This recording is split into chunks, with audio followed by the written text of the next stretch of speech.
The member from Windsor West. Thank you, Speaker. My question is to the Premier. Schools across the province are crumbling, and they have reached a tipping point. There is a $15 billion repair backlog, $3.4 billion in Toronto alone. Students and education workers have been in sweltering hot classrooms and will have to wear winter jackets in the classroom in the winter. To make matters worse, Ontario's teachers are being forced to load French and music lessons onto carts and transport them from classroom to classroom because of Liberal cuts to education. Premier can shake her head all she wants, but the boards are even speaking out. Will the Premier admit that her misplaced priorities are forcing our young people to pay the price?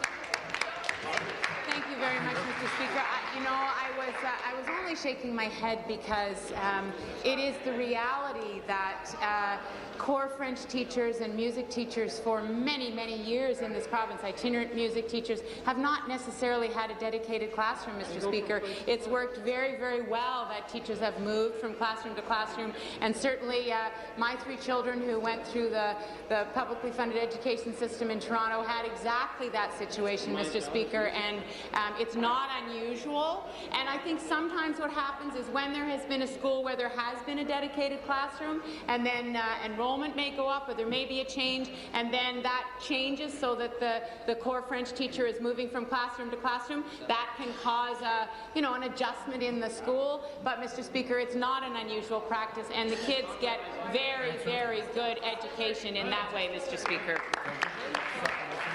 Thank you, Speaker. Back to the Premier. Premier, there are classrooms that are being closed and the teachers are being moved out of those classrooms. If you think it's working, maybe you should actually talk to the education workers delivering the curriculum.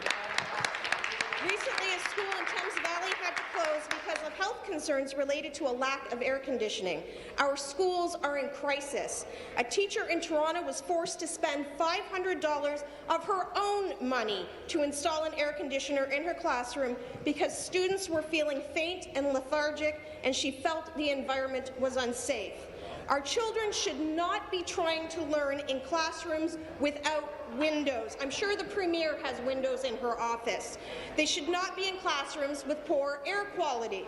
Will the Premier immediately ensure that the repair backlog for schools across the province is remedied? And I'm talking about $15 billion. Mr.